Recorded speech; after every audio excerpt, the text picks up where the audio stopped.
Assalam, alaykum wa rahmatullah. Avant de commencer, abonne-toi à la chaîne, parce qu'ici, on parle à ton âme, pas seulement à ton esprit. Aujourd'hui, laisse-moi te poser une question. As-tu déjà senti que l'islam est trop beau, trop parfait pour être humain? Comme si chaque règle, chaque mot du Coran, chaque geste de la prière avait été tissé directement pour toi, pour ton cœur, pour ton équilibre? Aujourd'hui, tu vas comprendre pourquoi. 1. L'islam, parfait car il parle à ton âme. On dit souvent, l'islam n'est pas une religion, c'est une vie entière. Et c'est vrai. Il parle à ton corps, à ton esprit, mais surtout à ce que personne ne voit, ton âme. Allah dit dans le Coran, c'est en évoquant Allah que les cœurs se tranquillisent. Sourate Ar-Ra'd, 13h28. Tout le monde cherche la paix. Les gens courent, s'épuisent, s'accrochent à ce qui ne dure pas. Mais la paix n'est offerte que par celui qui a créé la paix. Et l'islam te l'offre dans chaque seconde de ta vie.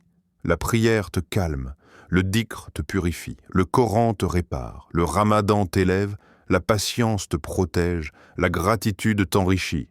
Et surtout, Allah te voit, Allah t'entend, Allah te connaît. 2. L'histoire qui remplit le cœur.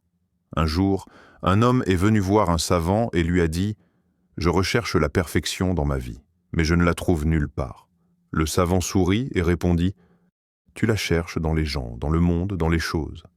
Mais la perfection n'existe que dans le message du parfait. » L'homme demanda « Comment le savoir ?»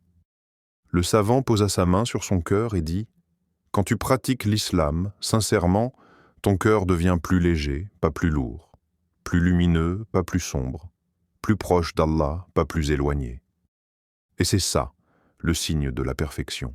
3. L'islam parfait, car il complète ton humanité. L'islam ne t'impose pas d'être un ange. Il te demande d'être humain, mais guidé. Allah dit « Allah ne charge aucune âme au-delà de ce qu'elle peut porter. » Sourate Al-Baqarah 286. Dans l'islam, tu as le droit de tomber, le droit de te tromper, le droit de pleurer, le droit de recommencer, encore et encore. Et Allah t'accueille à chaque retour. Le prophète sallallahu alayhi wa sallam a dit « Tout fils d'Adam commet des fautes, et les meilleurs fauteurs sont ceux qui se repentent. Quelle religion parle à l'être humain avec autant de douceur ?» 4. L'islam parfait, car il te protège même contre toi-même. Tout ce qu'Allah interdit, c'est pour te protéger. L'alcool détruit les vies, l'adultère brise les familles, la médisance casse les cœurs, l'orgueil ruine les âmes. Tout ce qu'Allah ordonne, c'est pour te préserver. La prière apaise ton mental. Le jeûne discipline ton cœur. La charité purifie ton argent. Le dhikr nourrit ton âme. Ce n'est pas une religion de contrainte. C'est une religion de protection, d'amour, d'équilibre. 5. L'islam parfait, car il est le dernier message. Allah dit « Aujourd'hui j'ai parachevé pour vous votre religion et accompli sur vous mon bienfait. » Sourate Al-Maïda 5.3. Ce verset, descendu lors du dernier pèlerinage du prophète sallallahu alayhi wa sallam, a fait pleurer Umar ibn al-Khattab. Pourquoi? Parce qu'il comprit que si Allah disait « J'ai complété pour vous votre religion », c'est qu'il n'y aurait plus d'autres révélations.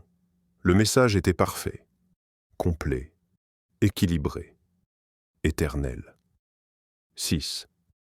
Et toi dans tout ça? Pose-toi cette question. Qu'est-ce qui t'a touché dans l'islam? Un verset, une prière, une épreuve qui t'a ramené à Allah? Une sensation pendant le ramadan? Une sourate qui te répare? L'islam n'est pas juste parfait, il est parfait pour toi. Il te parle, il t'appelle, il te soigne, il te relève, il t'attend. Si tu ressens que l'islam est beau, c'est parce que ton âme reconnaît son Créateur. Si tu ressens que l'islam est parfait, c'est parce qu'il a été révélé par celui qui ne commet aucune imperfection. Qu'Allah adoucisse ton cœur, apaise tes nuits, illumine ton chemin et remplisse ta vie de sa miséricorde. Assalam alaykum wa rahmatullah wa barakatuh.